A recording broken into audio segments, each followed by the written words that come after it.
See, it's there. Okay, we're live. Hey, everyone. It's Canadian Libertarian. Got my son, Matthew Hunter, and we're going to be having this first amazing discussion, this first podcast that we're going to be having today. Now, I'm just going to, before I delve right into it, I just want to get this link sent out to all my social media pages. So just give me a sec here while you're waiting to hear from what we got to say on our very first podcast. Okay.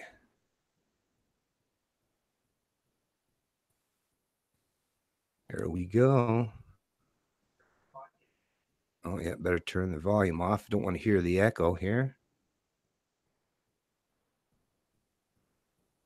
Okay, Matt, so I'm going to be sharing it on my, you could just take that link at the same time, right? Or actually, I'll send it right now in the message here. Okay.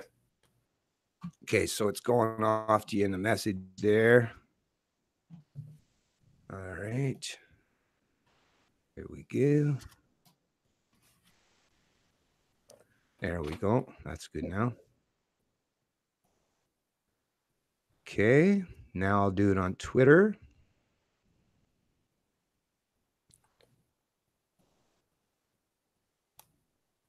Okay.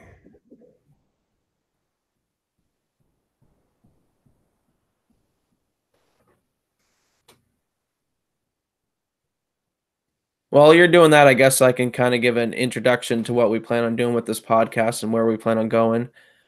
So as you heard from my father, we are deciding to start a podcast. Yeah, go for it. Talk about things like politics, philosophy, the news cycle, all that kind of stuff like that. And we thought that we could bring a different appeal to podcasting because we fit a niche market where I don't see many father and son podcast groups. So we're hoping to fill that void and share some ideas with you guys, bounce some ideas off each other. And just because we're father and son, we don't always agree politically, or we have different takes on different issues and world news cycles. So you're not just going to get the exact same talking points from the both of us. You're gonna hear a range of different opinions. Like I said, some areas we differ in our political beliefs and our philosophy. So we do align a lot on a lot of things. So you're gonna hear a lot of similarities in our opinions. But I think we can both bring a different angle to things like this. So how are you coming along over there with getting it posted? Excellent. Yeah. And like Matt suggested, and the beautiful thing about this is, and I actually wish maybe I'll get someone from the boomer generation involved in this some point in time. Now, I'm kind of joking, but seriously, though, this shows at least that it's not just people from a particular demographic or generation, but it's people from variances as far as age groups, backgrounds, or what's important to them. I mean, obviously, the things that's going to be, dominantly or more important to me is going to be a lot different when you're in your later stage or the mid stage of your life in your late 40s, as opposed to someone that's in his mid-teens, or I mean mid-20s, or even getting closer to the late 20s. So this is something, like I say, all these things that we're going to be talking about and discussing, I want to have people listen to multiple and varied perspectives to give people an idea that there's ways that you can think about these particular topics or issues that everyone's out there discussing. And they have to have, and the beautiful thing about doing it in a long form, such as a podcast, is allows for nuance. And a lot of people out there recognize that automatically. And that's why people like Joe Rogan are so popular, or Stefan Molyneux, or people such, is because people are tired of like people like the established media, where they're constantly force-fed these, 30-second sound bites, as if that's the way humans actually, achieve any amount of success in terms of their intellectual acknowledgement or endeavors, as far as heightened. What's it mean to be a free human being? You can't cover those kind of things. You can't cover that kind of topic or discussion in a 30-second soundbite, or even, with a few people sitting on a panel for 5 or 10 minutes. For these kinds of discussions, it has to be done in long form. And it's the way, like I say, it gives kind of nuance that very respectful of, rather than, like I say, that 30-second soundbite that actually doesn't truly edge, actually leaves them questioning more than they did before they heard the soundbite. Yeah, in today's podcast, I feel we should start off with one of the major things that's going to obviously affect us in podcasting, which is media and social medias and how they're being suppressed, affected, deplatforming, all of that stuff. We'll get into the Joe Rogan and Jack Dorsey Twitter controversy around his podcast. And that's kind of where we're going to start off with the first one, because it's just, I think it's, like you said, for my age bracket, and I think even for all age brackets and political perspectives, the suppression of media and the suppression of people's opinions and philosophies is like crucial. If we don't have the right to speak and share these ideas, well, that's why it was the first amendment in the United States. And the second is obviously then it results in violence. And that's why me and my father are doing this podcast, and why it's so vital to get these ideologies out.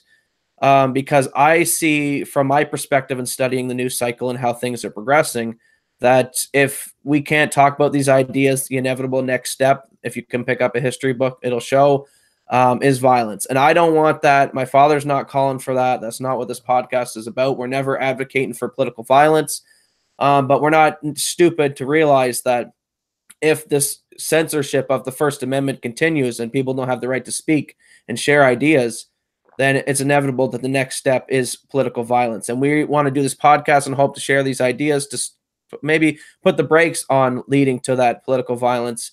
And, let's keep the flow of conversation going. Well, yeah, I mean, that just goes along. It keeps me thinking, said in a myriad of ways many times throughout the past, but the most modern iteration that comes off the top of my head when you're talking about that is a quote from Jordan. He basically suggested it is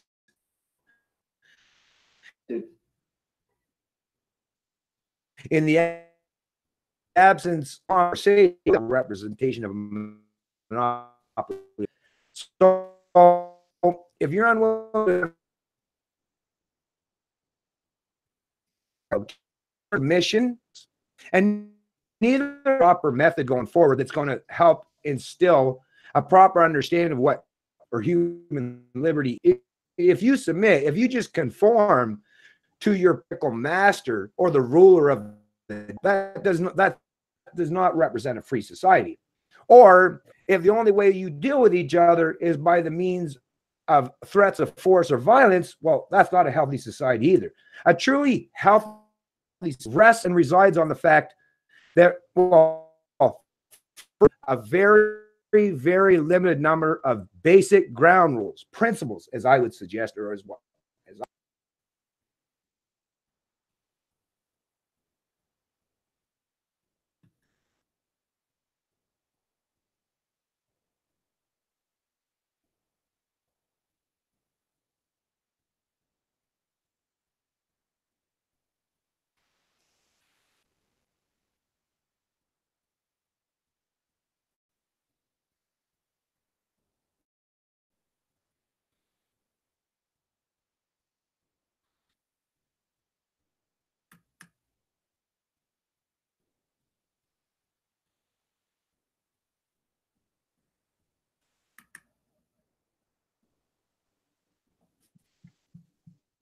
What happened?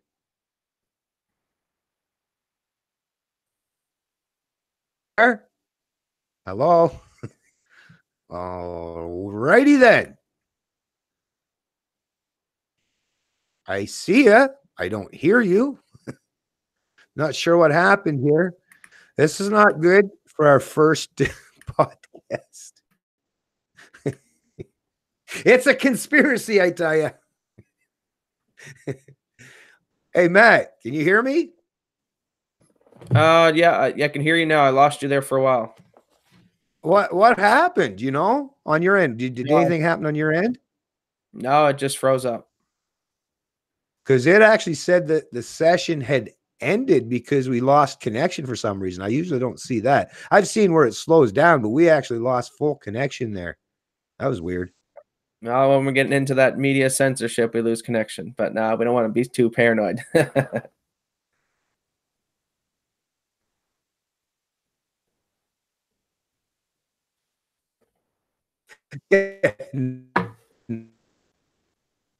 No,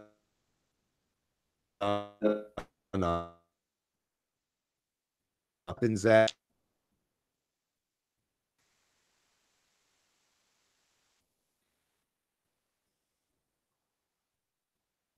with people with, speaking and a grasp on basic ground rules or principles and how you deal or cohabitate with each other. Just like in your own personal life, in your family life, let's say, or in a community, you all know that there are certain very basic fundamentals that are a prerequisite in order for you to be able to cohabitate and coexist or interact with people. And that's, don't use preemptive violence, like don't hit, don't steal. These are very basic concepts that actually most of us understand very early on. Those are the principles of liberty. The Reformation of Christianity, combined that with the economic aspects of free market capitalism, and they were both perfectly conducive with allowing voluntary interaction and had the ability to hold each other to account as well. And that's what you would do, whether, like I say, whether you're sitting down to play a board game, you're dealing with community structure in regards to the state in terms of its nation, is basic ground rules that everyone has to abide by, and there can't be any exception to the minute somebody has the have to follow or abide by the same rules or principles that the rest of us have to, that is the immediate presence. I mean, some of those tyrants, and not to suggest that every tyrant is the same. So Trudeau is not Hitler. Trudeau is not whatever. Stalin or before him, but just make about it. People that want to take on with asking you for ill intentions, political was the suggestion. But the onus is on each and every one of us to discern the difference between someone using some good snake oil salesman tactics and someone that generally you. And that out there today, most political parties or even their media want you to be suppressed or conform to their particular ideology. A little bit of a ramble there, but or a rant. You don't have the way to, if you don't have submission and violence.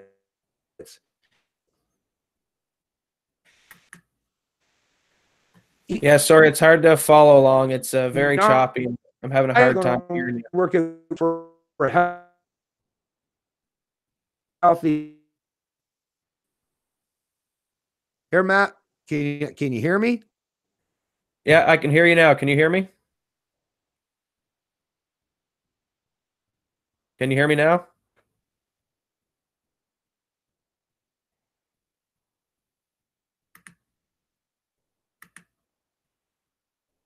Can you hear me now?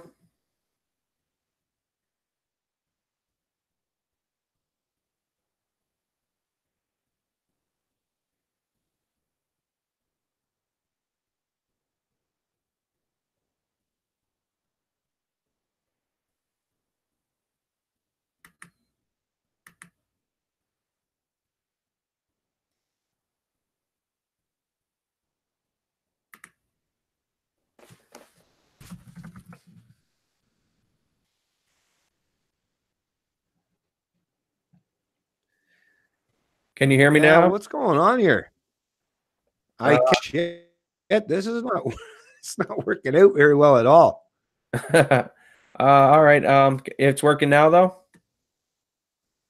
Yep. All right, so I'll just segue into my next point that I wanted to get into, which was I just want to talk quickly about the Operation COINTELPRO.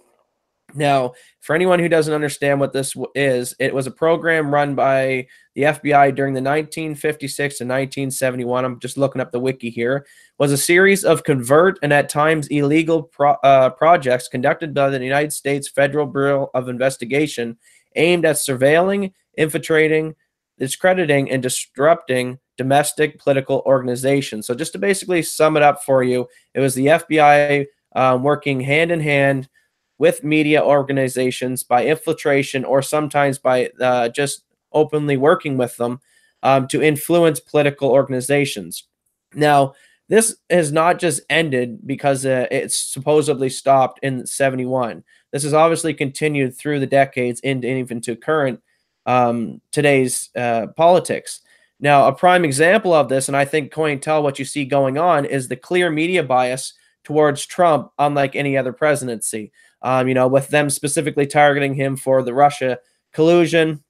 And now you're seeing people like Paul Manafort, Michael Cohen, his lawyer, Jerome Corsi, Roger Stone, people surrounding themselves with Trump, all being arrested and indicted underneath this Mueller investigation. Nothing of the charges lead them to believe that it was Russia collusion. All the charges don't relate to Russia collusion. It all relates to process crimes, lying to the FBI, tampering, all this other kind of stuff. And we all know basically that you can indict a ham sandwich, so they can make up any kind of charges to label against these men, and then they can slander Trump in the news the way they are now, saying, "Oh, see, all of his people around him are going to jail." Now, this to me is a prime example of COINTELPRO happening in the modern day. The FBI, clearly, you can show through when they had the release of the two FBI texts between, what was it, Page and Stock or something like that, and they were basically texting each other, boyfriend and girlfriend, FBI people that were working on the Hillary Clinton investigation into her emails and stuff like that, who are also investigating under Mueller and Trump and that, looking into Trump and his administration and Russia connections. So you see all of this. You can see the clear bias. You can see it in the text message, how they believe that Hillary would win, 1,000,000% chance that Hillary was going to win. You can see the clear bias through the text message. They had disdain, how they didn't like Trump. And like I said, this is modern COINTELPRO. Another point that just happened recently in the news cycle that points to COINTELPRO happening in the modern day is the Roger Stone raid. Now, what I found very interesting about the Roger Stone raid is that CNN was sitting out in front of Roger Stone's house before this pre-dawn raid that happened at 6 a.m. And they captured it all on tape, and they blasted it on CNN all that day, smearing Roger Stone and smearing Trump as well for his ties to Roger Stone about this Russia collusion stuff. And the question that everyone's asking is, how did CNN get the tip-off of this pre-dawn raid when nobody else in the media was there and knew about it? Now, when the first initial story came out and, they were pushed back and they were asked about this, CNN basically said, "Oh, we've been casing Roger Stone's house in anticipation for something like this potentially happen. We got lucky and we were there that day when it happened." But recently, Roger Stone on the Alex Jones show has released a bunch of security camera footage from the raid that he had that the FBI missed and didn't seize, showing literally the CNN reporter pulling up just before the FBI gets there, getting his camera out of his little vehicle, setting his tripod up, talking with the FBI agents. So they clearly knew he was there. They didn't tell him to, this is a dangerous investigation. You better get out of here, because they did block off the street. They did tell Roger Stone's neighbors who had come out that were walking their dog, go back into your house. This is dangerous. Don't come out here. But for somehow it's not dangerous for the CNN reporter who's setting up his tripod to make sure he gets the right shot of Roger Stone coming out in handcuffs. So this, you clearly show, and we know this, that CNN is like one of the most fakest news organizations. I think they're like the key one that works hand in hand with the CIA, FBI, and the deep state in order to smear Trump and the administration and push the propaganda that we see today. So I'll hand it off to my father, but I just wanted to point on that little scenario of them filming the Roger Stone raid and how you could see the clear COINTELPRO happening today in the media bias. Yeah, well, I mean, as far as that goes, you don't even have to get into any of these programs in the past. Although, like I say, all you have to do is, if you want to pay attention and learn this stuff for yourself, we live in the age of information, folks. And, don't take everything what I say or my son says at face value. Just look this stuff up for yourself. That's the only way to be truly properly informed, is to look up this stuff for yourself. Do that work. If you want to question whatever you're hearing, then the onus is on you to take the time out. But as far as I'm concerned, it's just a reality that there's politically motivated attacks on Trump. That's just, all you had to do is look at how the whole thing played out during the primaries, or even once the primaries were over and he was actually having the challenge against the Democratic establishment, or against Hillary Clinton or Bernie Sanders. I mean, it was easy to see. I just go back to Ron Paul. A lot of the people that will be paying attention to this video are very familiar from the 2008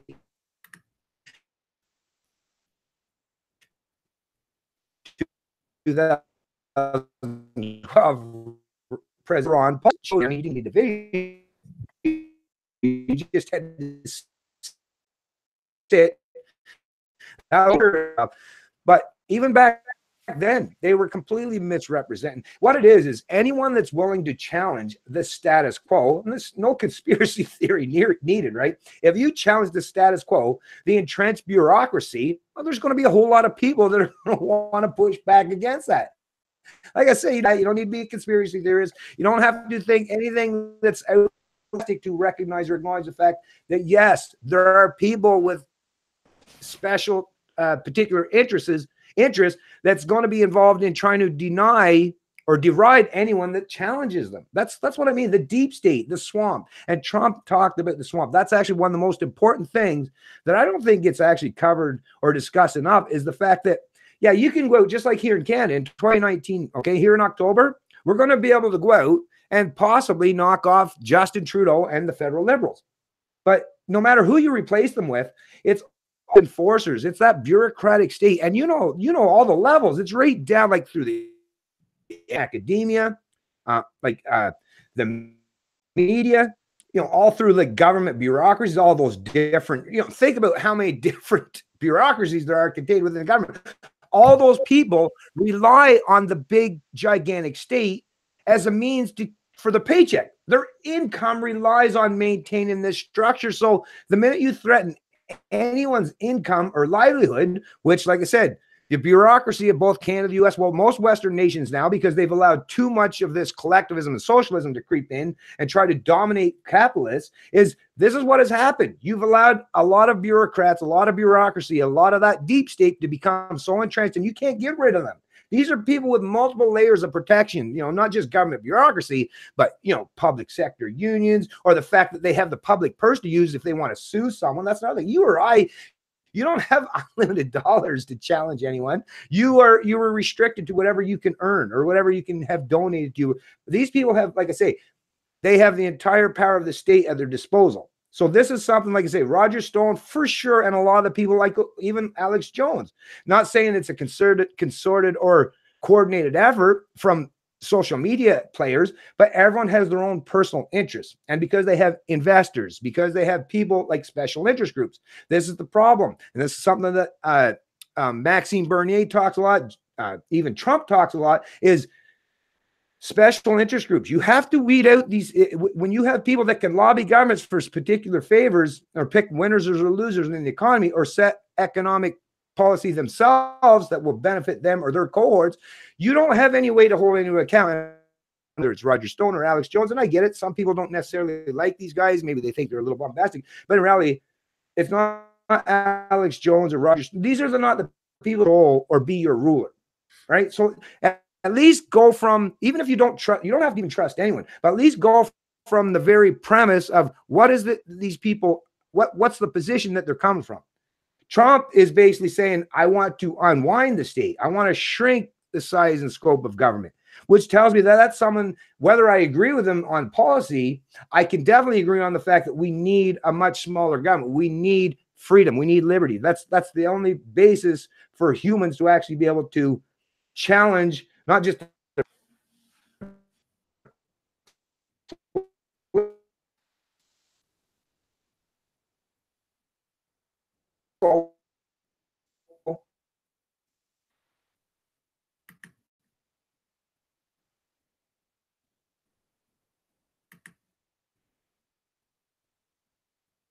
or person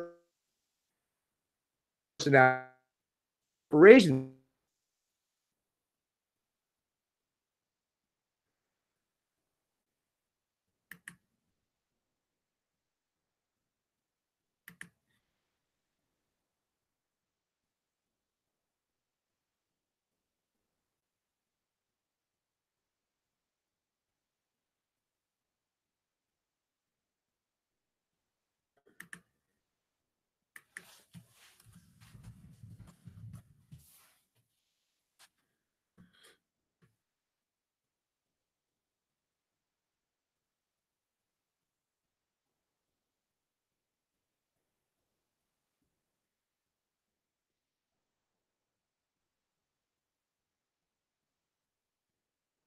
understand. Why was it? Oh, you on a timer or something?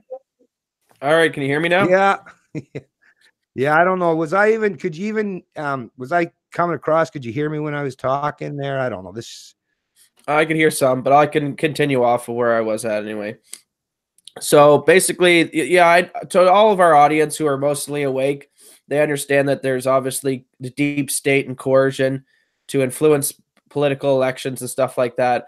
The only reason I mention Operation COINTELPRO, for those who don't always like to believe that and who honestly think that if you say that there's potentially FBI working with media organizations to influence propaganda throughout the populace, some people look at that and say conspiracy theory. That's insane. Well, I'm pointing to Operation COINTELPRO. Go Google it right now. You will see declassified government documents proving this illegal action. So it's not debatable. And just because it was happening, like I said, in the 70s, you can guarantee it's happening today, and you can see how it's happening today. And you can see it by clearly the bias towards the Hillary Clinton administration. You know, she seemed to get away with deleting 30,000 emails, bleaching them. But Trump, I mean, if he does something tiny wrong, he's blasted in the media for it. But I guess where we can segue from that is into the Jack Dorsey and Joe Rogan interview that they had regarding Twitter. And, you know, they've got a lot of backlash from that. Joe, it's probably one of his most disliked videos I've ever seen. And it was, you know, that Joe didn't press Dorsey hard enough on these issues. And now, you know, everyone got upset at Joe, and he has since come out and did a podcast with Tim Pool, kind of redemption podcast, saving himself and stating that now he's going to try to have Jack back on his podcast to have a second one and really dive into these issues of deplatforming and censorship. But just quickly, one things that I do want to address about that podcast that Jack said in particular that you can show he's clearly talking shit out of his mouth is when he in one breath says, you know, he says to Joe, Twitter is a human right, which is awesome. Like, you know, that's how we want him to have that opinion. You know, we want everyone to be able to use Twitter and there not to be any kind of censorship unless it's calls to violence or doxing or, you know, all that kind of stuff. But you know, then you go and listen to him later, a little, just not maybe 20 minutes into the podcast after he's saying that Twitter is a human right. Joe brings up the fact, well, how does Twitter adhere to different countries' policies? So let's say you don't have as much free speech in Iraq or Saudi Arabia. Does Twitter then kowtow to their local laws and censor the local population? And basically, Dorsey admitted to Joe that, yes, we do that. That, in fact, they're not in China for that exact reason, because China just doesn't want Twitter to exist there. So people in China can only access Twitter through VPNs and other ways to go around the firewall. And that just goes to show you, well, okay, come on, Jack. Here's my question to you. If Twitter is a human right, then how come you're censoring Chinese people, people that are in these Middle Eastern countries and kowtowing to local policies? You know, if it's a human right, tell Saudi Arabia, no, Twitter is a human right. People have the right to free speech on it. If you're going to tell me that I have to censor such journalists in the Middle East that are maybe attacking your administration, then no, I'm not going to do that. And we're not going to take your money. And I guess Twitter won't exist in your country. He doesn't do that. He actually tucks his tail between his legs, says that he needs the money, or not needs the money, but he would rather the money and, you know, adhere to their local policies and censor the population and push their propaganda by the state. So it just shows a blatant hypocrisy. You know, clearly he doesn't believe what he's saying.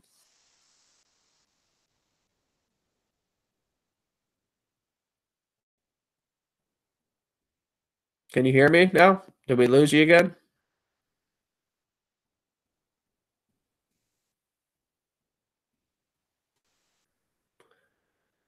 Can you hear me?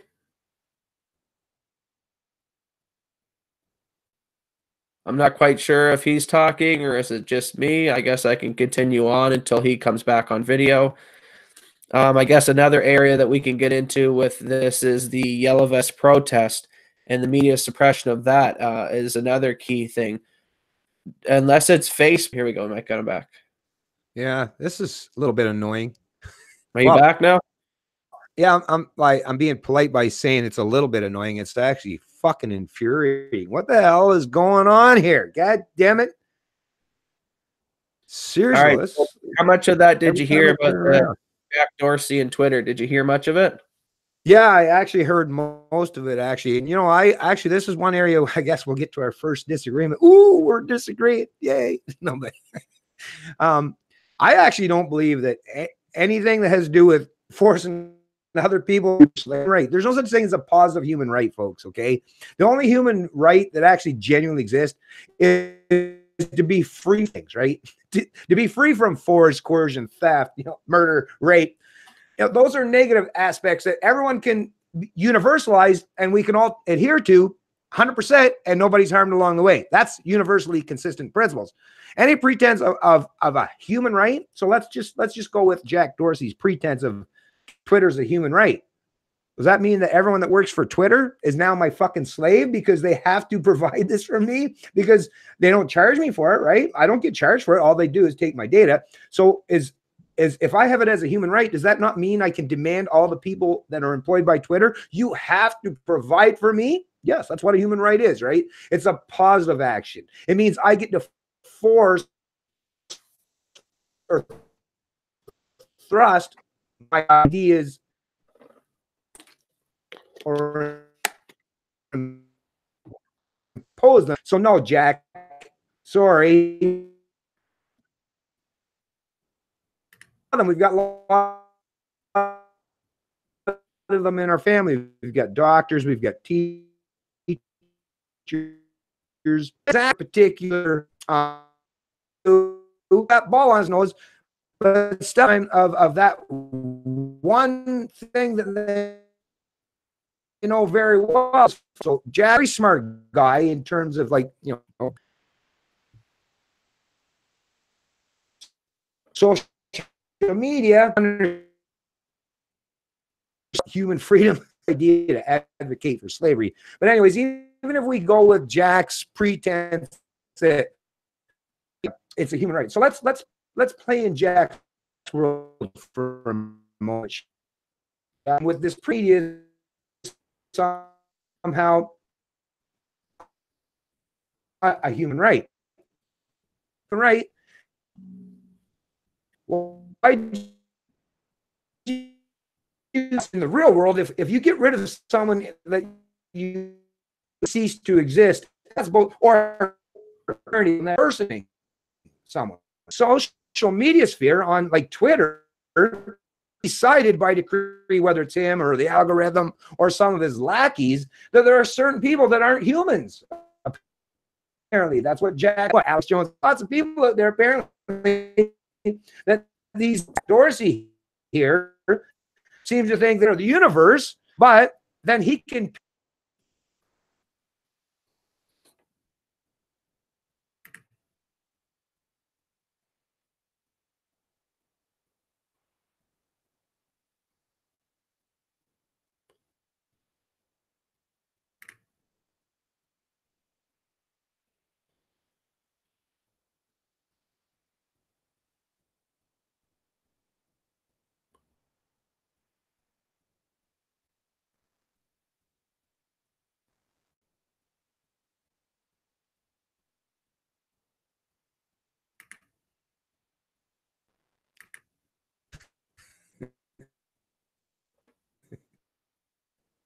Are you back? Oh yeah, basically, yeah. If you can deperson or deplatform someone, Jack, what's the point in having the pretense of a human right if you can no longer, or if you can determine or dictate that certain people aren't humans anymore, right? Like this is the insanity with people like Jack Dorsey with their talking on both sides of their mouth. Jack, you can't have it both ways, man. Pick one or the other. You got to learn to stand on some principled ground sometime, right?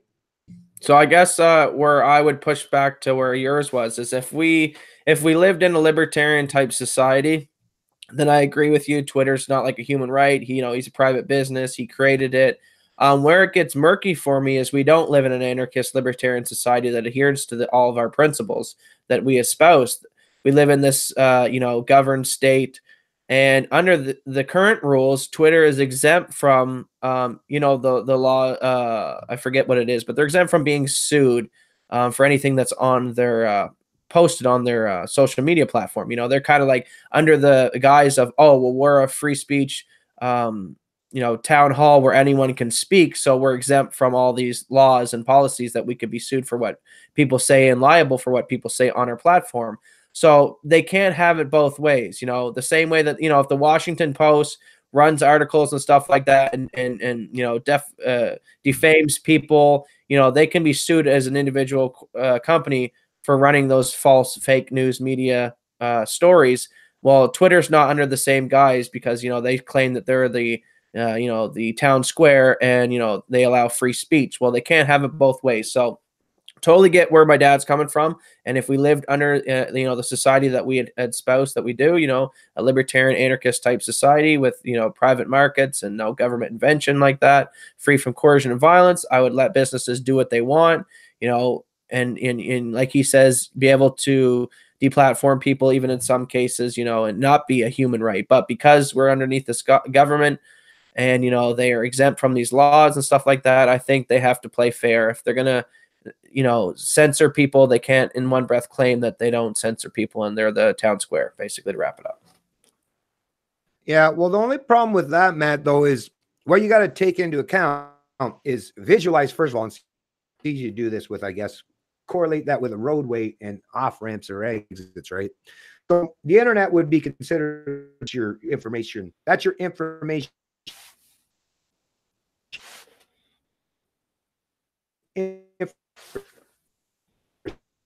structure, just like enable for your television. For nobody's allowed to travel, right? Because that's the infrastructure. Allowed space, right, where it's not private property. If it's public, then everyone should be allowed to travel freely, right? Unimpeded, unmolested. The problem is, though, Twitter is basically that you take that ramp off. Let's call Twitter akin to like McDonald's. A lot of us like McDonald's, but you don't have to go to McDonald's, right? If you want your subsistence, you can even cook a meal at home, or you could go to Burger King, or you could go to Wendy's, or so you get what I guess where I'm going at. For the people that, and I get it. Hey, I'm one of those people that I get very frustrated with, like social media platforms such as Twitter, Facebook, even sometimes YouTube or other platforms that mess with certain people. Even though myself, I've never had no problem. So I will say that somehow maybe I'm just not popular enough, but I've never had no issues per se for me. But even if Jack Dorsey or any of these people start messing with me on Twitter or Facebook, or Zuckerberg start messing with me on Facebook, as much as I think, hey, that's not fair. And that's true. It's not fair. And I would still be out there saying the exact same thing. That's not fair that you're picking on me just because I have a different opinion that you don't hold dear. That's not fair. I would get that. But at the same time, I recognize I can go to Minds. I can go to Gab. I mean, there's lots of alternative media outlets out there that actually would love to have people like us out there. And actually, if you go to some of these alternative social media sites, you'll see that a lot of people that are there, that are people that have been pushed off some of these established platforms, but their voice is still there. So it's not like they're silent. Even people like Alex Jones. Sure, Alex Jones isn't on Twitter, and I think Facebook. I think they basically try to wipe him off a lot of the main establishment social media platforms, but you can still hear Alex Jones. If you want to hear Alex Jones, if you care to hear what Alex Jones has to say, you can still do it. Once again, this comes down to me personally. It comes down to a personal responsibility thing. So as much as, like I say, I don't like the fact that Facebook or Twitter messes with people. I think it's wrong. And I point out that to each and every one of them. If I had Jack Dorsey, I would have hold him. Yeah, the questions he'd get from me would be totally different than Joe. I'm not, because once again, I don't rely on like advertise. I'm in a position that, I challenge Jack Dorsey a whole lot more than most of these guys would. But either way, I would still say, hey, Jack, you do your thing. And if you get to the point where you're being authoritarian with your platform, or you're trying to silence or suppress my voice because you disagree with it some way, or if you're against what I hold dear as far as my morals or ethics or what I stand for, I'll just go elsewhere. I will go elsewhere. And you know what? Actually, that would be the best thing, because even growing up, let me just give a personal anecdotal experience. I've hung out with people in the past when I just got to start to know people when I moved into different areas. Once you find out that these fucking people, oh man, they all treat you like garbage. They all hate on you. They're all silence and suppression you, insulting all the time. Well, I don't even want to hang out with those people anyways. I wouldn't even want to congregate around those people. I'll go somewhere where there's at least some respectful dialogue. There's nothing wrong with some I love people challenging me, but if you're just going to insult me, there's a difference between and insulting them. So yeah, it's like a much pitchfork mentality where everyone's just insulting you or coming at you with mentality. Just congregate elsewhere. Well, this is what I do when people say for left people you say that I don't run. I'm not own this cloud here and the area to do it. And the people that actually respect what I got to say will align with me and will congregate. That's actually you would probably help minds and Gab a whole lot. Chance maybe head established media, maybe give or these established social media accounts, maybe give some of these up and comers chance.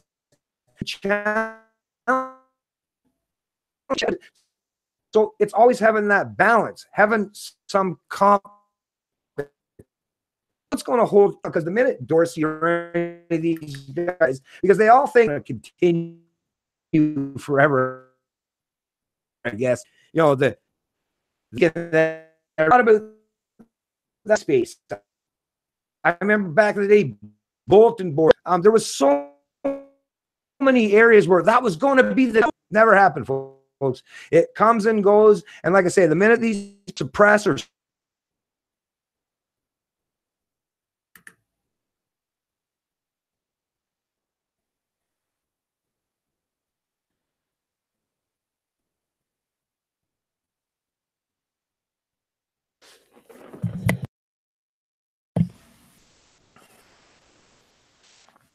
No, that one said Air 21 that time. Well, I'm getting all kinds of stuff coming up here today. Anyways, that I basically said all I need to say on that right. file. But yeah, I can kind of give you a little pushback to that though, because you're basic.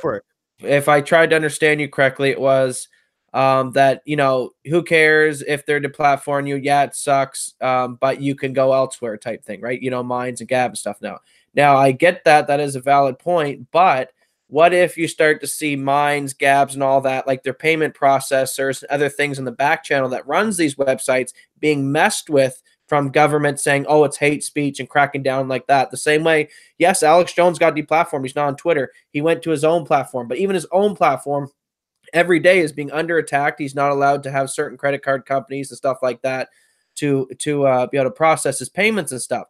So, and also there's the argument to make that all the regulation to be able to get even into the market of creating your own Twitter or a Minds, there's so many red tape and legislation that you have to jump through, hoops you have to jump through, that it's not as easy just to start your own Twitter tomorrow.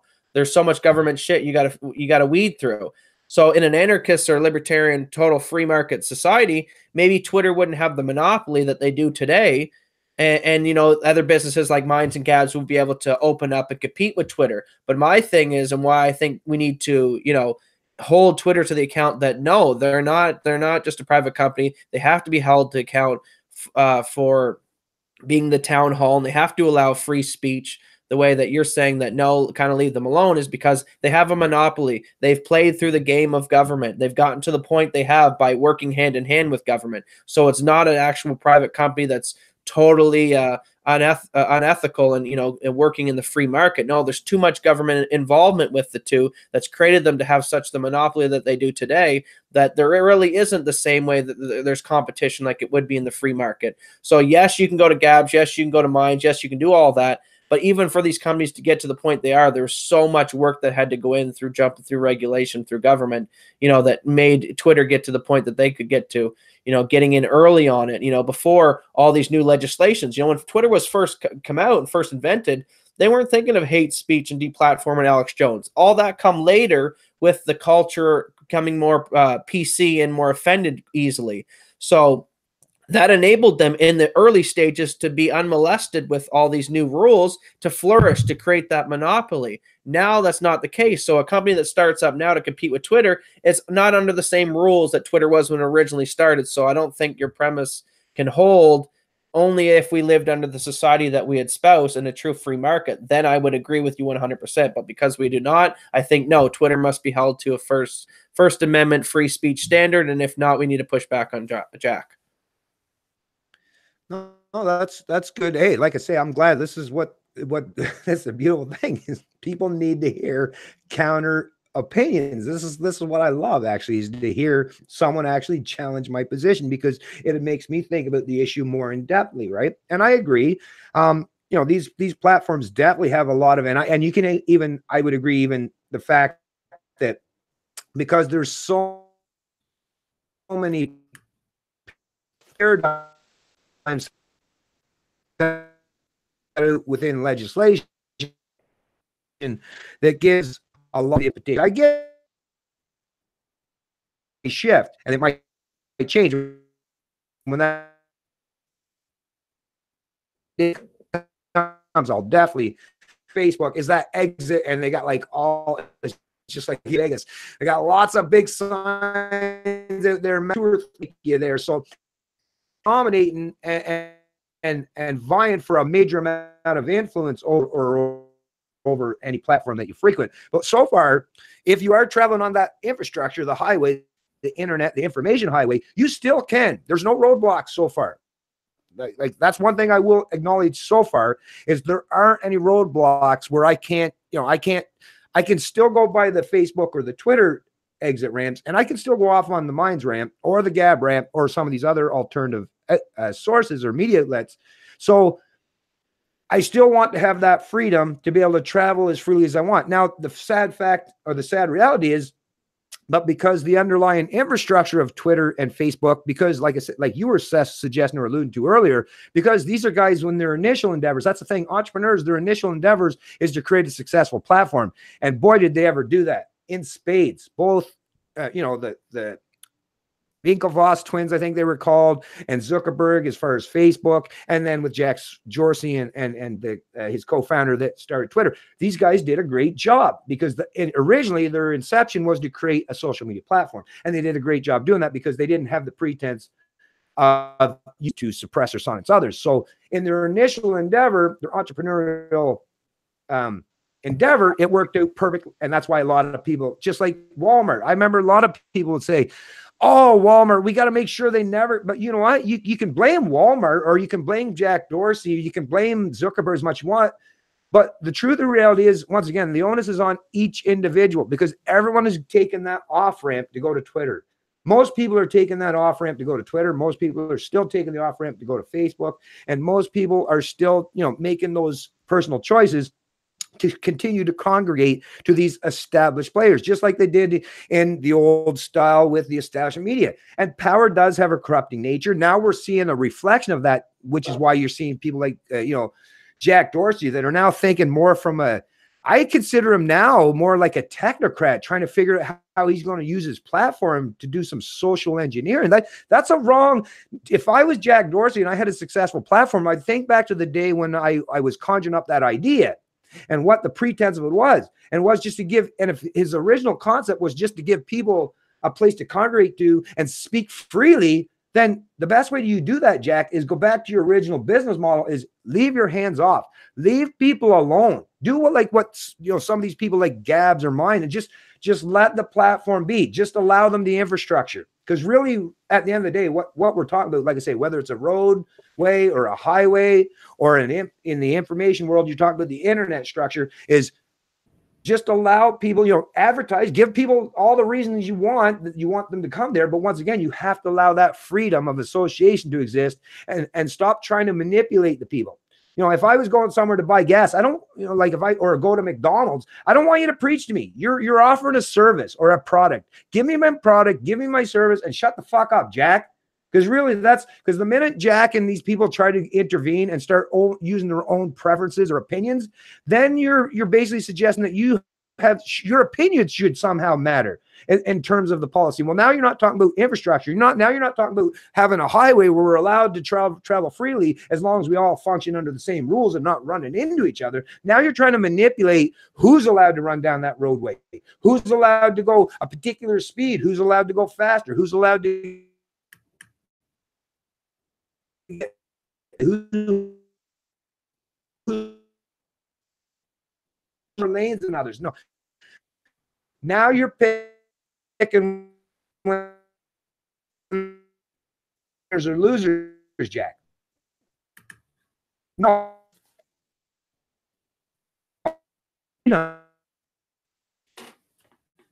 Comes in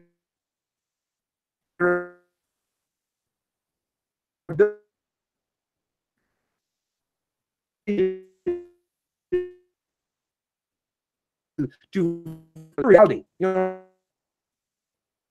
because before you didn't see it. No,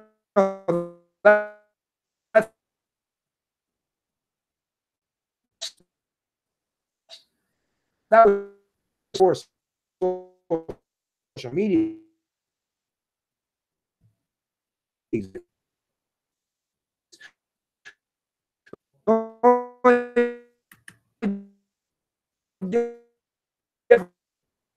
What social media has done is, like I say, other people.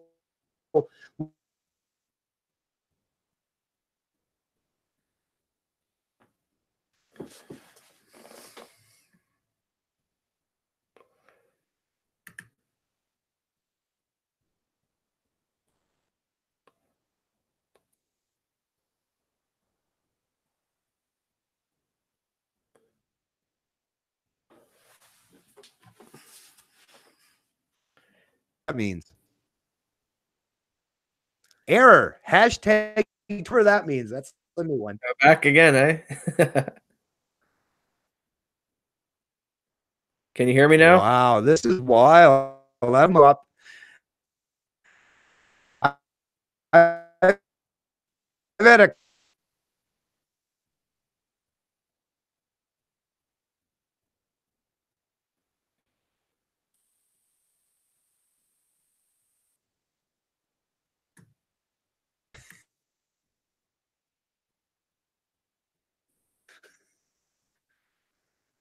Can you hear me now?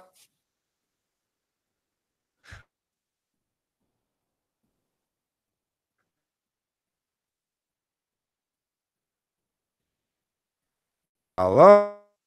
Hello, can you hear me?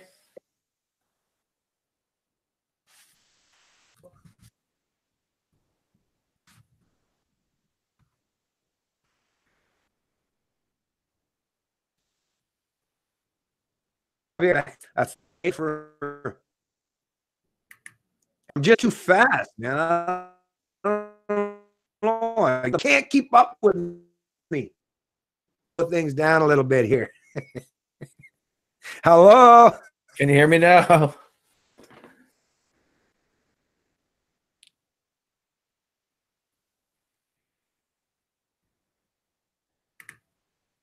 Hey, Matt. Yeah.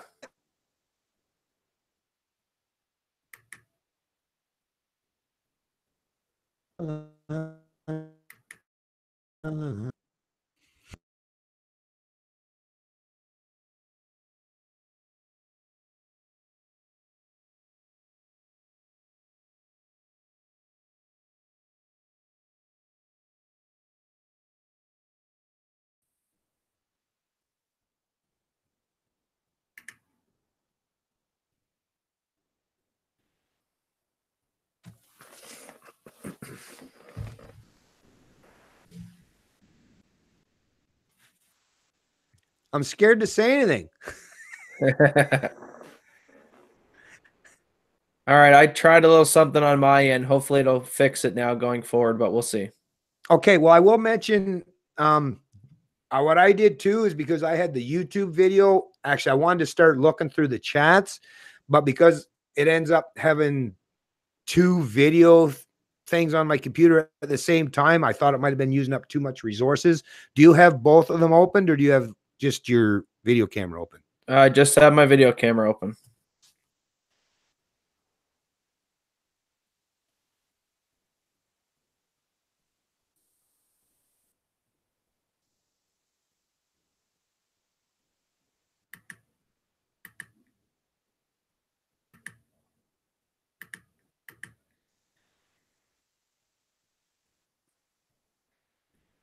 Hmm.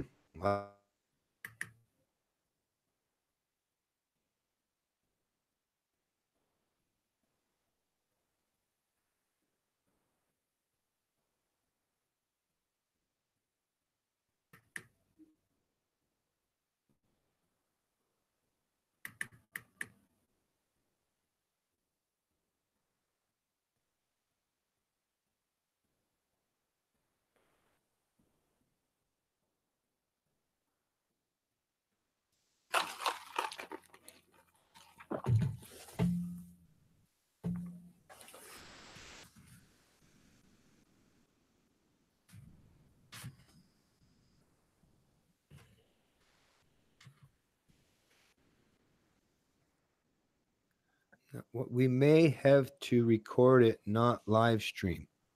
Oh, did you type something? Yeah, can you hear me now? Yeah, I can now. All right. I guess we could try to continue on if you want. Yeah, we might as well for this one. But like you say, we might end up having to, depending on how this is going to work out, though, we might end up having to record these. I would prefer to do them live. Maybe we might have to both see about bumping up the internet speeds or something. I thought I was plenty high enough, but I don't know. For whatever reason, that's not working out very well as far as doing this live. But I prefer to do it live, to be honest with you. But yeah, sorry about that, folks. Actually, before we do continue on, I just want to say this is our first podcast. We're going to have to work through and iron out whatever the problems might be. And it's not like this is the first time we've had issues, but we will get them figured out. And if we do end up do them in recorded,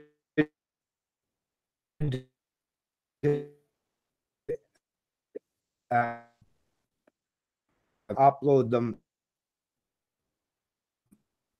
subsequently, at least you'll get exact. It's not necessary. Let's do it with this and be hours after the fact. It's okay. We'll figure it out.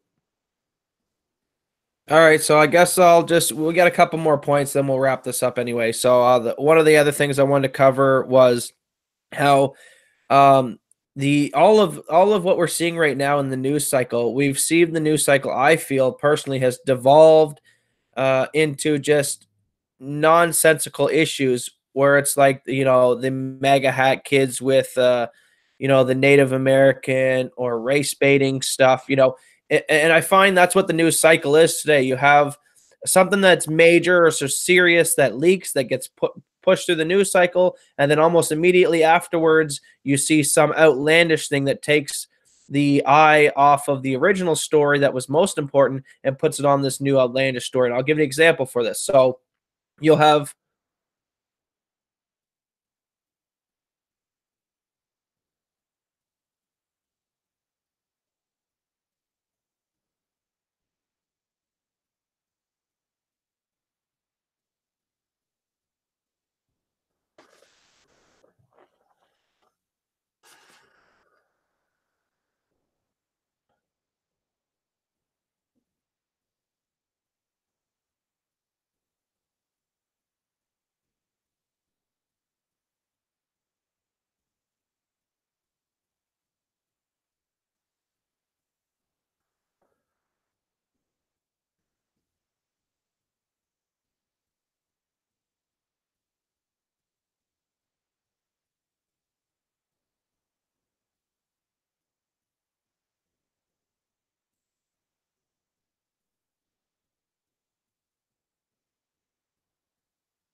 all right, am I back?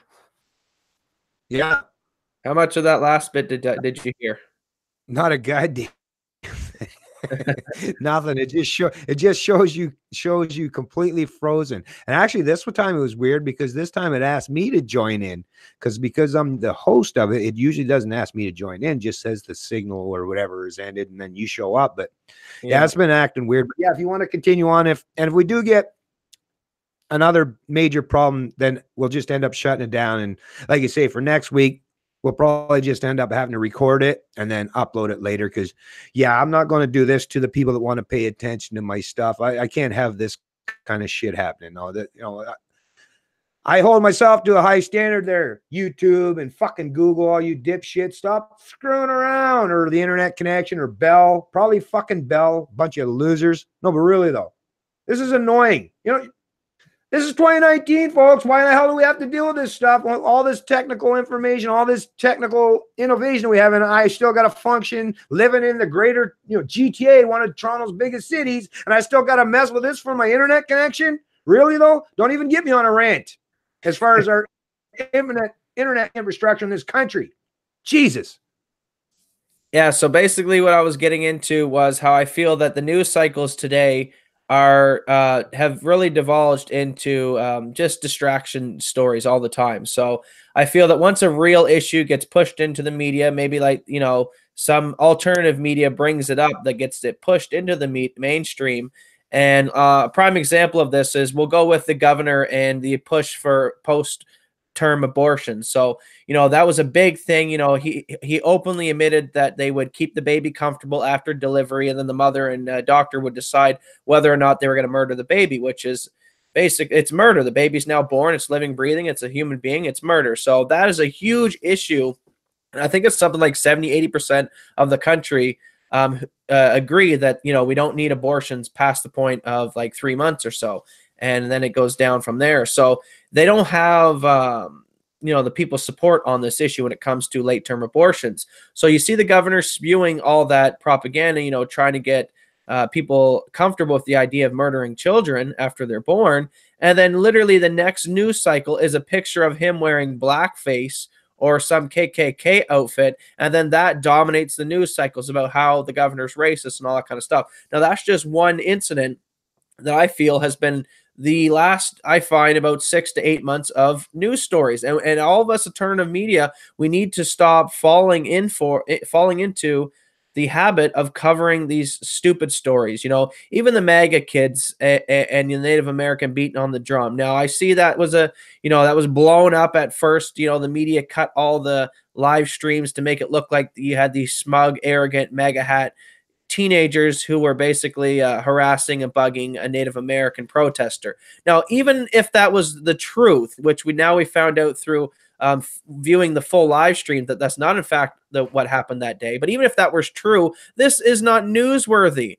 It's sickening that we've divulged to a point where we're debating altercations between different racial groups that may or may not have been deemed racist or offensive. Like, who cares? Let's talk about real things, like getting out of the wars in the Middle East, stop meddling in other countries, you know, corruption with the Clintons and the Bushes, you know, Uranium One, the deep state trying to overthrow the Trump administration, government spying on all the citizens, you know, through your smart TVs and your iPhones and all that kind of stuff. You know, Edward Snowden, all the WikiLeaks and stuff like that. We have gotten away from the principled issues. We've gotten away from talking about the ideologies that we promoted, and we start falling into these news cycles and the alternative media, even us on, we claim the right or whatever you want to place us on for that political ideology. You know, I find we got to stop paying attention to these stupid news stories,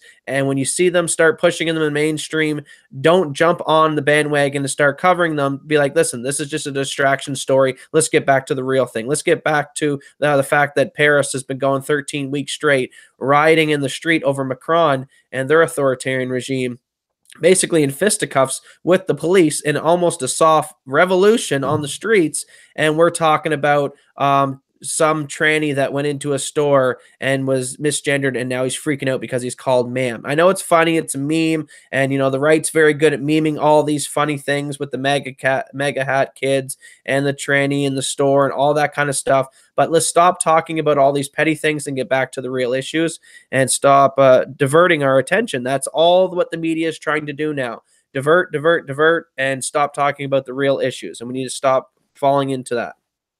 Yeah. Well, what I think of when you mention that here, let me just bring my video back up here.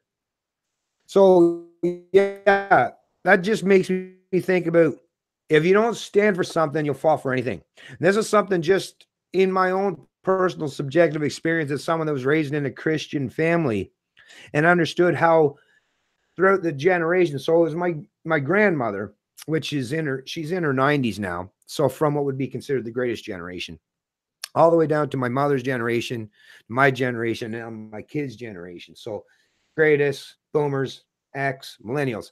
I've seen the further and further you drift away from this concept of having universal ethics or morals or principles, which was basically what Christianity entailed. And it was all about, like I say, the proper negative aspects of rights and freedoms, not positive where you're forcing stuff on people, just accepting universal ethics and principles regard what it means to be free human being and to have self-esteem and to respect each other as the individual and having free will. The further you drift away from that, that's the thing. Everyone these days have pivoted away from the fundamental aspects of Christianity, which actually had some great teachings. Not saying like you should never allow mysticism to dominate every area of your mind, but there is a certain part of your mind where science doesn't have a particular area where it can cover that. Religion has been that one area which entails morality and that kind of universal consistency. The further humanity and societies drift away from that understanding of some kind of universal as far as morality and ethics, then it's up in the air, like postmodernists or cultural Marxists or these intersectional. You don't like, if you don't hold anything dear, you'll fall for any kind of, snake oil salesman, the first political hack that comes along and promises you, whether, like I say, Mussolini, Hitler. I mean, think about it. Every country that pivoted away from Christianity throughout the 20th century and the understanding of the importance of respecting the individual and to be free from forced coercion, theft, and all that, the further you pivot away from that universal understanding in regards to ethics and principles, everybody just picks, well, hey, let's just do it my way or the highway, right? Well, unless you want to live under some kind of top-down authoritarian regime, and that's what you always have, whether it's one person or a collective of people, unless you want to live under that for the rest of your life with that boot stand under your neck, well, you have to get back to the understanding of how important it is to respect the individual, right? We have to reject collectivism and start getting back to the understanding and pretense and promotion of individual rights and freedoms. If you get to that point, then a lot of the problems that we're all inundated with on a daily basis will cease to exist because we understand that we'll respect each other based on what we say, based on our ideas, rather than what group you align with or what the color of your skin is. In reality, today, what we're seeing, there's actually a perfect segue for people that should understand is they tried to paint the U.S., it was the Republicans, the right-wingers were the most racist. If you look at it today, look who the ones that are your social prosperity,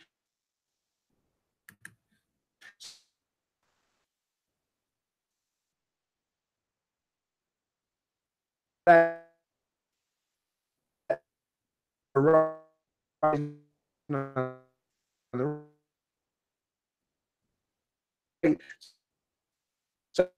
some of these identitarians on the right.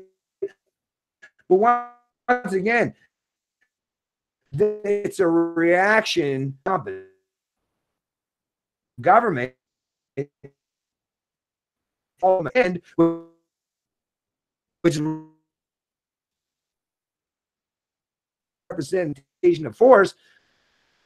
Well, then be pointing the gun at you and not solidarity with Libertarians on left or these activists on the left. They're coming after me. Like I said, this cross to identify. Ultimately, the only way you can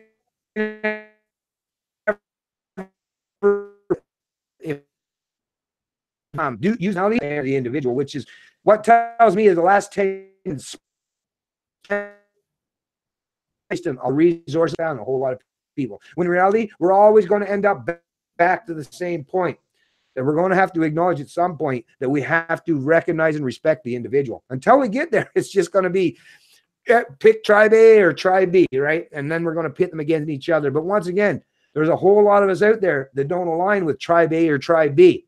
we're kind of left there out there in the wilderness all on our own, but we're finding ways to congregate and find people that respect each other. So we're creating our own particular community. It's just that we're respecting each other's individuality. We're hoping a lot more people will come around to respecting that. And I think that's at the end of the day, the collectivists will see they'll lose more influence as things go forward. And the people that will gravitate towards libertarianism, anarchism, or voluntarism, or just the respect of the individual or Christianity will be the ones that will dominate going forward. And not because they use force, just because they got the right ideas. Yeah, well, as to that, and I want to give some words of encouragement to people in the liberty movement, libertarian and anarchists. And, you know, you got to understand that if you're a socialist, if you're someone that's on the far left, adhering to these far left ideologies you're seeing being promoted in the mainstream media today, you understand as a libertarian, as an anarchist, there's no going back. You don't wake up to the ideas of liberty and the pursuit of freedom. You don't wake up to the non-aggression principle, all the things that are the principles that make up the Libertarian Party. You don't understand all those, and then all of a sudden wake up one day and be like, oh, okay, no, I'm actually for socialism or communism now. So we're winning the information war. For every, you know, we see more and more people, whether it's Dave Rubin, Tim Pool, Sargon of the Cod, slowly being pulled toward the center and even slowly being pulled towards libertarian ideology, because they're grasping these concepts at a fundamental level now. And you don't see that exchange on the left. You know, nobody's waking up being libertarian and going socialist, but people are socialists waking up and becoming libertarian. So every single day, police brutalize people. Every single day, leftists wake up to economics and start coming over. We're gaining more and more momentum, and more people are coming over to our side of the fence and adhering to these values. And that's why you're seeing the ratcheting down and the push and the freak out in the mainstream media to really start pushing. They're literally openly talking about, oh, let's elect socialists on the far left for people running for president in 2020. You got late-term abortion talk. You got all this gender fluidity talk. You know, they're really pushing this stuff hard now because they know, you know, if this information war goes on for another 10, 20 years, we're going to lose that. There's more people converting to libertarianism than are converting to socialism. You know, people are waking up to things. You can't keep this going for much longer. And another thing I wanted to address to kind of tie everything together and maybe wrap up this podcast on this point is the deep state and those who pull the strings in Washington. They play 4D multiple dimension chess. Okay, they're not just doing little things here and there to pass to get their world domination. Now, whether it's the, you know, if I was a military general and I wanted to take down a regime like the United States of America, hypothetically talking here now, I would wonder, my first thought through my brain would be, who is my greatest threat in that country? Who is the form of resistance? Now, not to be sexist or anything like that, but predominantly when wars start happening, when civil revolutions start, the gunfire starts, it tends to be men who pick up the guns and pick up the weapons to defend their country against tyranny. Not saying that there won't be some women involved in that, but it's predominantly men. I'm only stating this for the reason why men are being attacked so heavily in today's society. Now, so like I said, you're a general, you want to attack the states, you want to take down the regime. Well, obviously you don't openly invade with armies because, you know, like the one general said, there's so many guns behind every blade of grass in the United States, you could never invade them. So you're not going to win militarily, not to mention the military budget of the United States is more than any other country around the world. So the only way you can take down the United States is from within. And we've seen attempts of this, whether it was in the 60s and, you know, with John F. Kennedy and all these other presidents who said there was a communist takeover infiltrating Congress and, you know, the Senate and stuff to try to bring in communism. Well, you're seeing that today, but in a way more methodical 4D chess method of doing so. So now they can't just openly come out and say, hey, let's be communist in America because, you know, America's predominantly adhered to capitalist principles and they're a Christian nation. So they play this 4D chess. You know, they understand that the enemy of their goal is predominantly going to be men. Now, the country of America is what? still a majority of white men. We're not to the point yet where we're a minority. So your number one threat, if you're trying to take down the United States of America, is going to be your form of resistance is white men. So what do we see in the news cycles today? This massive push behind feminism and the massive attack on masculinity. And, that ties into attacking this enemy, which is white men. You see the racial divide, whether it's, the talks, about immigration, all the talks now being brought up, even in our circles with race and IQ. It's all to divide and conquer and to get people against white men. White men can be racist, but nobody else can be racist against white men. You're seeing that push in today's. The thing with abortion is just get rid of they don't want any soldiers, white women. And these people that they're producing in America, they want to kill these babies because they don't want any soldiers coming out to fight the resistance against this tyrannical takeover. So that ties into that. Every aspect of it, the attack on Trump, the Russia investigation, everything is to take down the current regime, which is to promote America first, Christian values, capitalism, to take down that ideology and replace it with a tyranny and a regime that looks similar to ones around the globe, like China and other places. So you're damn right there's election meddling, but it's probably from the Chicons. It's from the deep state. It's from all these other people. And also I laugh when people say, oh, well, United States might be being meddled by the Russians. You think the United States isn't meddling with the Russians? You think the United States isn't meddling with regime change in the Middle East? So everyone's meddling with everyone, and we need to be careful of that. And realize that this is a multi-dimensional 4D chess game that the deep state are playing to attack us on every front possible. And the end goal is to demasculate men, in particularly white men, because they will be the number one form of resistance against their tyrannical takeover and globalization that they want to bring in as their belief system. Yeah. Election interference is such a straw man argument by these political hackers, because I find it hilarious, especially when they go on, and you'll never hear anyone in the established media say this, which is why a lot of people pay attention to people in the alternative media, such as you and myself, is because, hey, if you're paying attention to this video, if you're a Canadian, remember when they were doing the primaries, and remember when they were doing the actual election, Democrats versus Republicans, if you paid attention to any of the establishment media outlets in Canada, well, it was 24 hours of pro-Hillary and anti-Trump rhetoric from all the established media. And because Canadians, think about it, that's our neighbors to the south. Literally, you just walk across the border down here, not too far, and that's our neighbor to the south.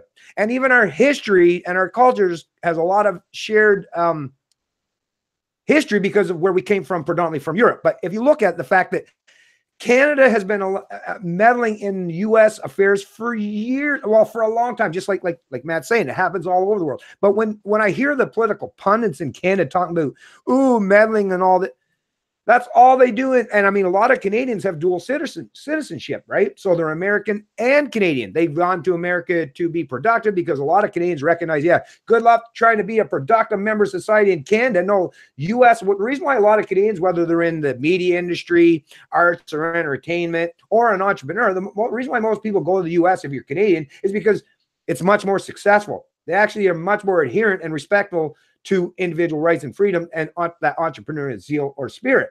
So Canadians congregate down there. So you got a relationship where there's a lot of Canadians that have a lot of influence down there, but yet the Canadian media, which a lot of people in the U.S. listens to CBC, it's an international station you can get on radio anywhere around the world. And all they do, like I say, is propagandize leftist collectivist narratives day in and day out. So there's a lot of Americans that would have voted for Hillary Clinton because they have that dual citizenship and they listen to nothing but CBC or CNN. Or so there's a suggestion, like Matt was saying, please stop with the election interference bullshit. Every country around the world that has an interest in decrying or deriding a political opponent that has a different particular way of doing things are always going to try to interfere as far as rhetoric. But it's just words, folks. Weren't we all taught someday that they're just words, right? As far as I'm concerned, it doesn't matter if it's a Russian bot or an actual Canadian saying that, Having central banks is a bad idea for the economic prosperity of the average people in any culture. Like I said, I don't care if I get that information from a Russian bot, a Canadian, an American, someone from Britain, or I don't, like I said, doesn't matter. I care about the ideas. So this is the problem when I see a lot of people is they look to the individual, but they don't actually refer to the actual rhetoric or information they're espousing. So who cares about if the information is coming from someone that, if it's a robot, a bot from Russia, if that bot is telling you something that makes sense and resounds or resides with your kind of own thinking, who cares where the source comes from? That's what I find so funny is a lot of the established media and a lot of people that even try to argue with me on social media, or, well, I don't get anyone from the established media arguing with me because they just are unwilling to do so. But they seem to want to talk about the people rather than ideas. That tells me, though, you're all about gossip, right? I'm all about ideas. So if someone's got a good idea, I don't really care too much about where the source comes from. I care about the ideas. Yeah, well, as to CBC, my thoughts on CBC is I always found it funny how, anytime RT, Russia Television, puts anything out that's, dangerous towards the West, they always spew that, oh, RT is Russian TV, it's state-run media, you can't trust it. The same way with, what is that news organization? I forget the name of it in North Korea, but basically they have state-run media too, where Kim Jong-un will do his announcement on all the TVs that, that's basically the only news that they can watch in North Korea is his own state-run media. Now, here you got CBC funded by the taxpayer, gets bailed out all the time by the taxpayer, state-run media, but yet CBC likes to walk around and hold their nose in the air like, oh, well, we're something else and we're unbiased. What do you mean? In the same times, you guys will post articles saying that Russian television is just a talking point for Putin's mouth. You think CBC isn't the exact same for Trudeau? Come on now. That's my thoughts on CBC.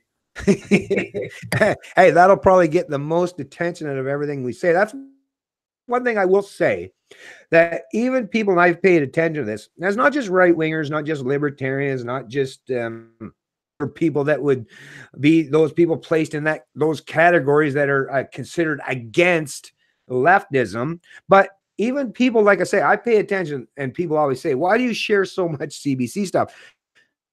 Hello, I'd like to know what people that hate me for who I am, right? People that are against the respect of the individual, yeah, I damn well not want to know what they're going to say. The people that are constantly trying to propagandize, not just my own kids, but the people in my country or the people in my community, yeah, I want to know what they're doing. But when I hear constantly all the time the rhetoric espoused by CBC News, not only do I watch and pay attention to what people are, how they're reacting on social media pages, I like to go right to the source. So I'll go to CBC News and I'll go to their actual website, cbc.com, cbcnews.com, read the article, then go down to the comment section after I read the entire article. And I mean the entire article, not just the headline, the entire, so I can get the full nuanced perspective of what they're trying to put forth and present. But then I go to read the comments, because that I always keep in mind. Who are the people that are actually commenting on CBC's own website? Not on their Facebook page, right? Not on a post on Twitter, but on their own website. So a lot of people that would be caring and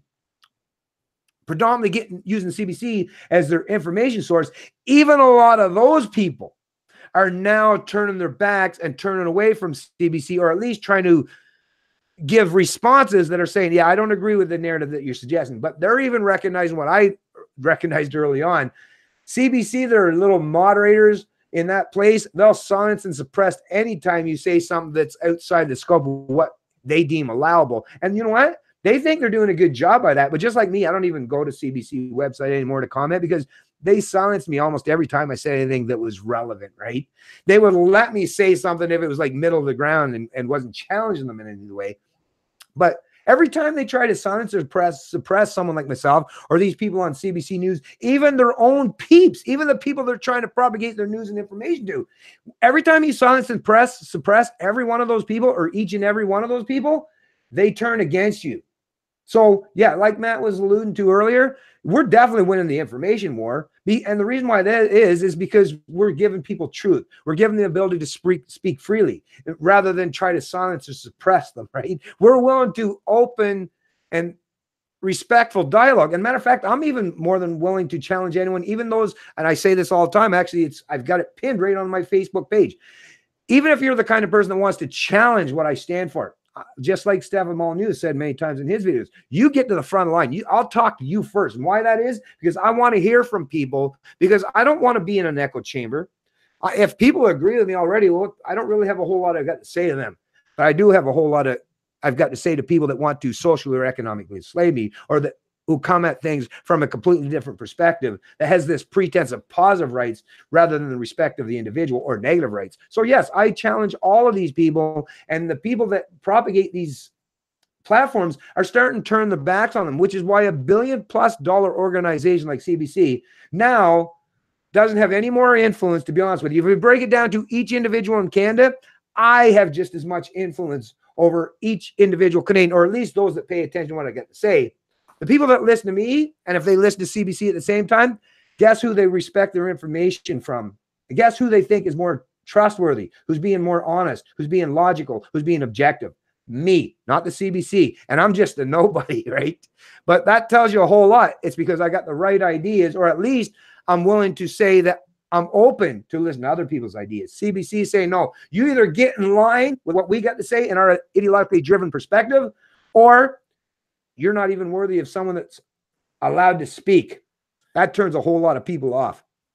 Yeah, well, to add to one of the things you were saying just a minute ago, I found one of the things I found very good in the Jack Dorsey, Joe Rogan interview is his algorithms allow him to see what his users' engagements are like. And what he determined when he admitted on Joe Rogan is people who tend to side with libertarian values or conservatives or all that kind of stuff, 80% of them also subscribe to left-wing channels. And I know this from personal experience. I have a number of people that I massively disagree with, the Young Turks, Progressive Voice, Jimmy Dore, you name it, of a bunch of people on the far, far left who I subscribe to, so I can hear that opposing view the same way like you do with CBC and the same way I do with CBC.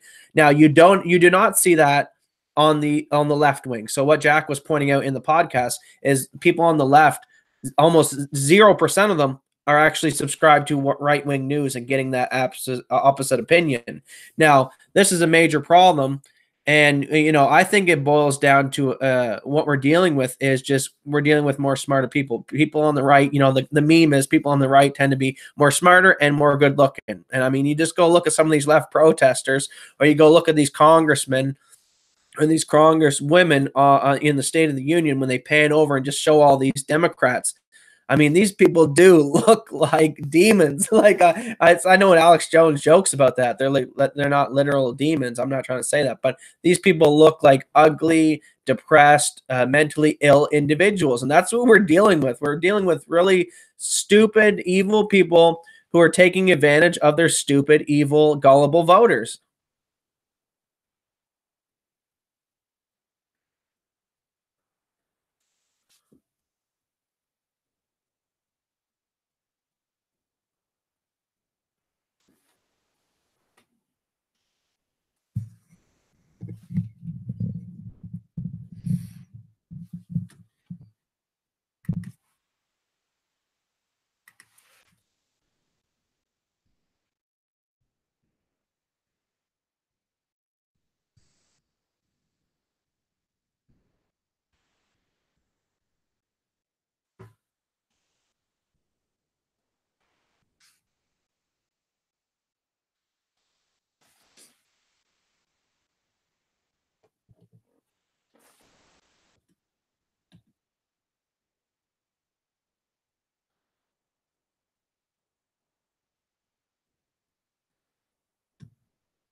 Yeah, you still there? Yep, still here. Oh my God, you were just right in the perfect as far as what you're going to say. You want to try one more time there, Matt, and then we'll probably just tie this up and try again next week. Yeah, refresh where I was at, where you Well, left how you off. were saying, well, how you were saying, because yeah, I understand that too. Where like people that would be, considered libertarians or even right wingers or whatever, how they actually pay attention to people on the left and subscribe to their stuff, whereas people on the left don't necessarily. We missed that whole thing entirely. Okay, yeah, yeah. Basically, all I was saying was on the Jack Dorsey Joe Rogan interview, he stated very clearly that his algorithms can show him the engagement on each party, who's engaging with who, and he's seen through his algorithms that 80% of people on the conservative end, people who tend to vote towards the right, libertarians, conservatives, all underneath that guise, 80% of those people subscribe to also left-wing media and get alternative points of view. Same with what me and myself do, my dad and myself do. We I'm subscribed to the Young Turks. I listen to CBC. I listen to Jimmy Dore. I listen to some of these guys who are on the far left, even some Antifa stuff, just so I can have that opposing view and also to know what the hell my enemy's talking about and what my enemy's up to. It's just common good strategy when you want to engage it with these people to know their angle. Now you don't see that same adherence on the left. So people on the left, Jack Dorsey said almost none of them and subscribe or get any kind of right wing news. Now, that just goes to show you that it's boils down to people who are uneducated on the topics. And I mean, anytime you see these interviews where conservative type media matter people like alternative media people go and interview any of these leftists at protesters and they ask them any kind of questions, they have no real answer. It's just talking points that they always spew.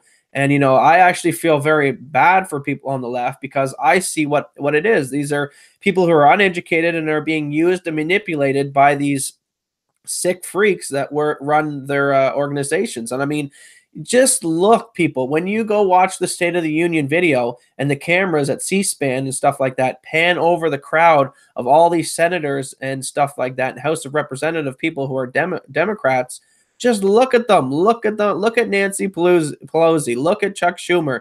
They look like evil people who are wanting to sell out your country. You can tell just by the look at them. And there's the meme that always went around that, people that are conservative or on the right are always better looking and more intelligent. And I, don't think that's just a meme. I think that's 100% real. And I do feel very bad for the left because they're being used as pawns and, by their masters, and their masters will turn on them so quickly they don't even realize how bad they're being played. And also, I always like to bring up the fact that, don't you love how these senators like Nancy Pelosi, Chuck Schumer, their salaries for being in Congress and Senate and stuff like that might be $200,000 a year, but somehow all of these senators like Nancy Pelosi, I think got $190 million, $180 million she's worth. Same with Hillary Clinton. Somehow her Clinton organization gets, and then after she loses the presidency, all of her donations almost get cut by half. It's all insider trading. It's all insider deals. It's buying and bribing politicians to get legislation passed, to create monopolies, and it's all corruption. And Trump's shedding light on that. And the fact that even the deep state is a term that we use it's such a great term that Trump uses because it's so true. There is a deep state. There is a breakaway aspect of the government. We're not saying that your typical FBI agent is out to get you and is spying through your webcam, but there is a faction and a section who work in the FBI, the ones that are up usually rise to the top because power corrupts. Oh, God.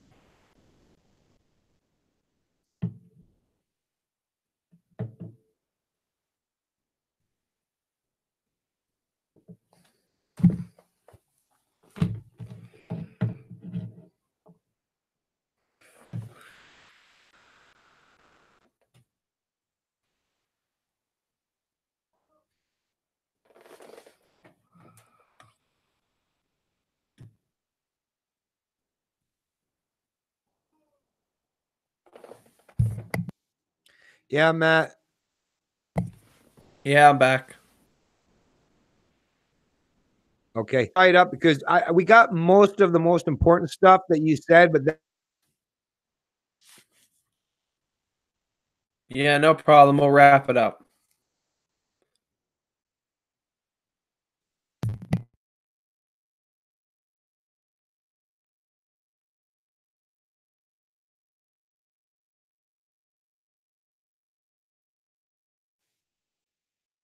and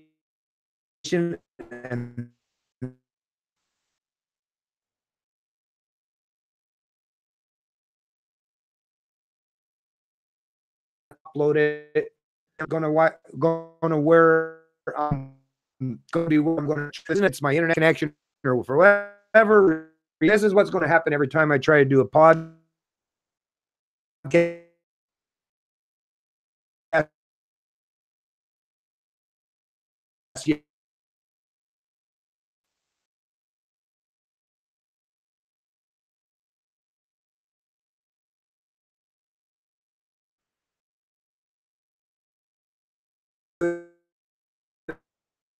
And then I'll bump up my internet connection speed. We'll do our best to make this ironed out for, like I say, if it doesn't to do it, hopefully that's not the case. But I really do appreciate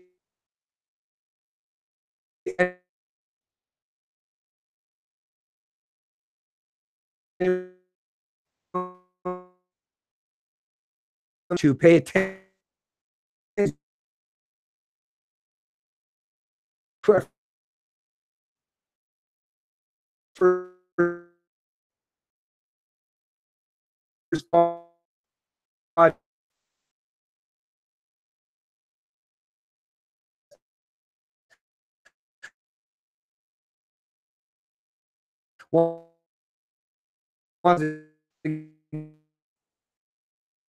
again, I'll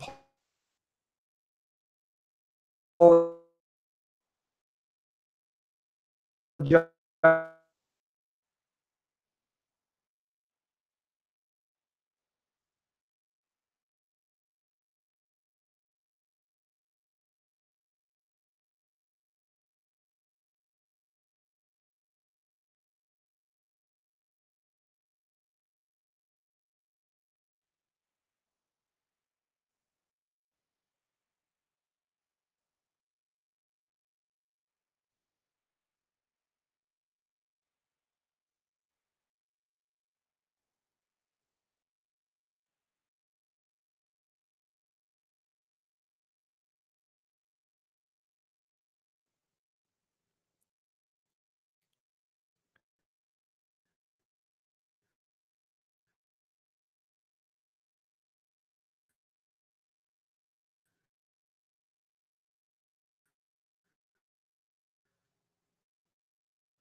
what I said earlier.